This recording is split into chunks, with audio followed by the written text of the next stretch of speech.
So my response to you, no one that is what I need.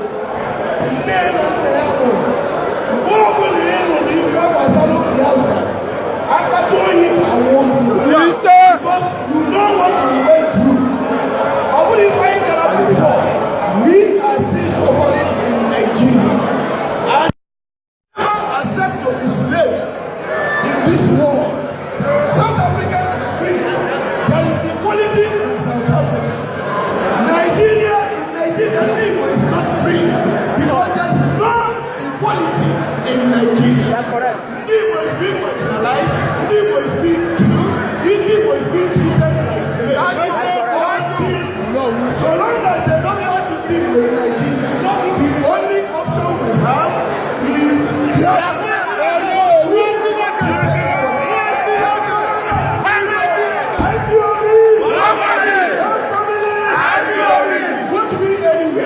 That is my stand. Thank you.